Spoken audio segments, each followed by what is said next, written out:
1억 돌파 후 현재 제 순 자산은 억입니다. 네, 안녕하세요. 오늘은 1억을 돌파한 후에 지금까지의 제 자산이 어떻게 타임라인을 가지면서 형성이 돼 왔는가를 얘기를 해보려고 하는데요. 바로 얘기를 해보겠습니다. 일단은 제가 대학교 졸업하고 일을 시작한 게 18년도에 일을 시작하게 되었거든요. 그래서 18년도부터 약 21년도 초까지 3년에 걸쳐서 1억을 달성했는데, 이제 어떻게 1억을 달성하게 되었는지는 또 나중에 영상으로 얘기를 해볼 예정입니다. 아무튼 1억 달성 시기가 조금 더 빨라질 수도 있었던 것 같은데, 그때 제가 사회 초년생이다 보니까 해외여행도 좀 다니고, 그때 차도 일시불로 긁었었거든요. 그래가지고 조금 늦어진 감이 있기는 있는데, 그래도 결과적으로 3년 정도 걸려서 1억을 달성했고, 지금이 26년도 1분기, 2분기 요쯤이니까 1억을 모은 후에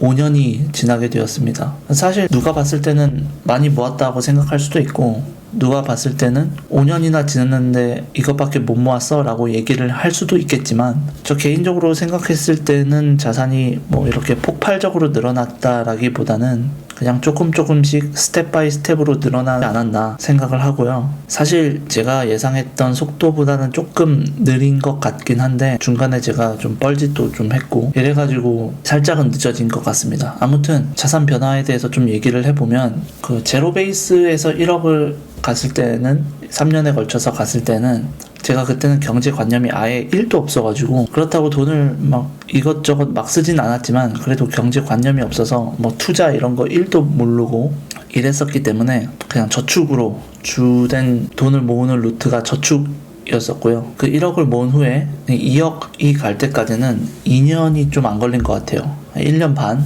22년도 안에 한 2억이 넘었었던 것 같은데, 이때는 1에서 2억까지 갔을 때는 제가 주식 플레이를 좀 했습니다. 이때 사실 원화 자산은 거의 없었고 다 달러로 가지고 있었고, 그때 당시 환율이 뭐 이때 왔다 갔다 했었을 거예요. 그래서 주식 포지션을 좀 많이 늘려서 플레이를 했었고, 그때 한 12만 달러 이 정도로 주식을 했었던 것 같아요. 나머지 돈은 예금이나 원화로 가지고 있고, 그래서 이때 뭐 주식으로 큰 돈은 벌지 못했지만은 그래도 매년 일정 성과금만큼의 돈은 계속 벌었었던 것 같아요. 물론 그 중간에 한번 크게 손절도 해보고 이런 경험을 겪으면서 어느 정도는 주식시장을 제 몸에 약간 적응시키는 그런 기간이었다고 생각을 합니다. 그래서 제가 12년도 하반기쯤에 달러 자산을 원화로 바꿨어요. 그때 당시 달러가 주식으로 익절을 한 것도 있지만 달러 자산도 환율이 올라가면서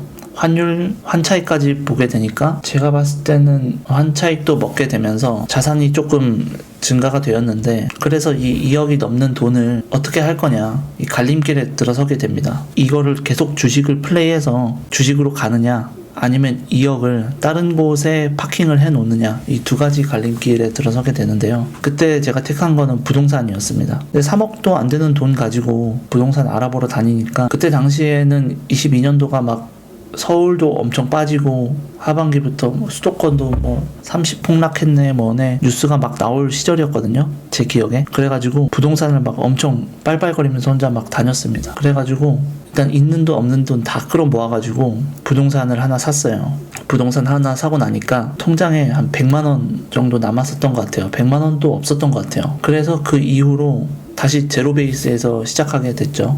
제로 베이스에서 돈을 다시 모아야 되니까 조금 짜증이 나더라고요. 제로에서 1억을 한번 모았었는데 그걸 다시 되풀이한다고 생각하니까 조금 짜증이 나긴 했는데, 어차피 계속해서 소비는 그렇게 많이 하진 않았고, 그때도 돈이 생기면 달러로 바꾸고 원하는 일정 부분 가져가긴 가져갔지만, 그래서 부동산, 달러, 그 다음에 약간의 현금, 이런 식으로 제 포트폴리오를 구축을 했던 것 같아요. 결과적으로 2억에서 순자산 3억까지 갔을 때는 한 2년 정도 걸린 것 같거든요.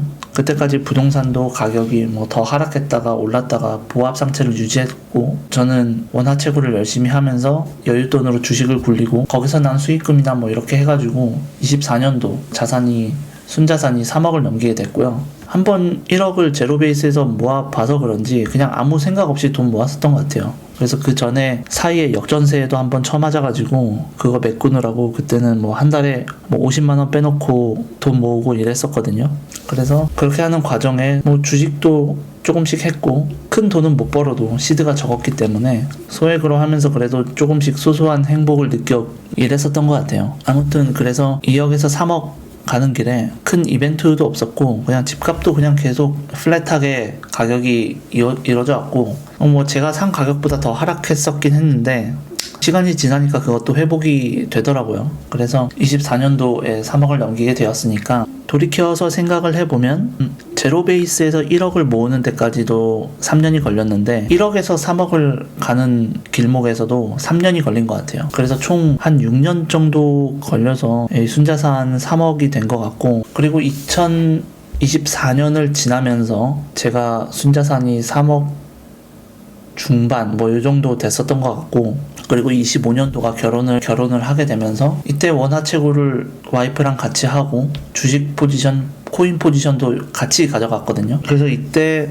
주식이랑 코인이 좀 올라주면서 이득도 봤었고 개인적으로도 장이 좋고 하다 보니까 그냥 개인적으로도 4억을 각분이 넘게 되더라고요. 부동산도 5년도 하반기에 들어서부터 계속 점진적으로 가격 상승이 이루어져 가서 지금은 한 2억 정도가 오른 상태고 그래서 저 개인적으로 봤을 때는 순자산을 거의 한 정도 만든 것 같고요. 근데 이제 결혼을 했다 보니까 25년도에 결혼을 하면서 아내랑 돈을 합쳤었거든요. 그래서 아내도 그때 모은 돈이 꽤 있었고 저도 모은 돈이 있었고 25년도에 돈을 모을 때는 제가 한 3억 조금 넘게 가지고 있었고 와이프도 한 1억 5천에서 2억 사이를 가지고 있었는데 그래서 그 자산을 합친 게 한 5억 정도가 됐었던 것 같아요. 근데 5억 좀 넘었었던 것 같은데 5억에서 5억 5천 사이였었던 것 같아요. 25년도 가면서. 그래서 25년도에서부터 26년도 지금까지 1년 동안은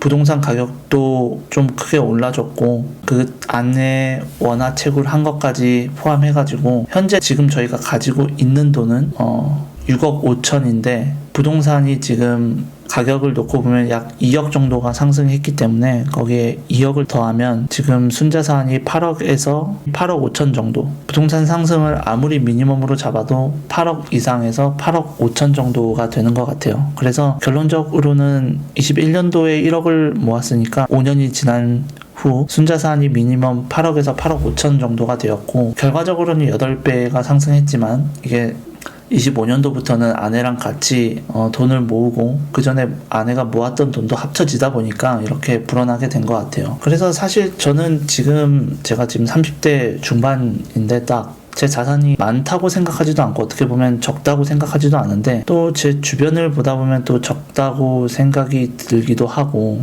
돈을 조금 더 모으고자 해서 그래도 돈을 제가 또 아예 안 쓰는 건 아니고 또 해외여행 갈 때는 또 가고 가끔 한우도 사 먹고 좋은 레스토랑도 가고 이렇게 하는데 그래도 그 외적에서 돈을 좀 많이 아껴 썼던 것 같아요.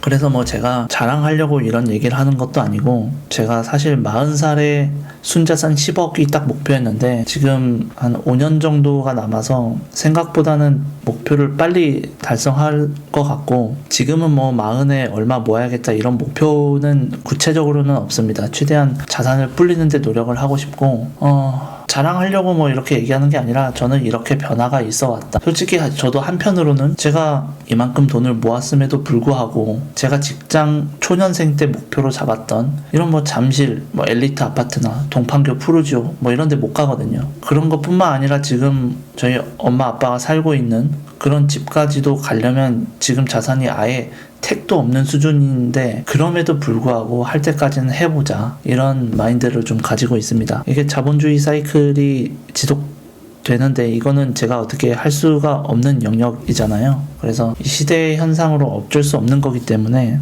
그러면은 플레이어로서 조금 어떻게든 앞으로 나아가야 된다 이런 성취감을 맛보면서 나아가야 된다 이런 생각을 지속적으로 하고 있고요. 그래서 앞으로 어떻게 될지는 모르겠지만 그래도 저는 이렇게 변화가 있어 왔다. 1억에서 8억까지 왔는데 특별한 뭐 어떤 노하우는 없고 제 노하우라고 하면은 초반에 저축을 좀 많이 했다, 잘했다 이렇게 이렇게 얘기를 할 수 있을 것 같습니다. 그래서 오늘 영상은 여기까지 하고요. 다음에는 또 다른 주제로 얘기를 해보도록 하겠습니다. 긴 영상 봐주셔서 감사합니다.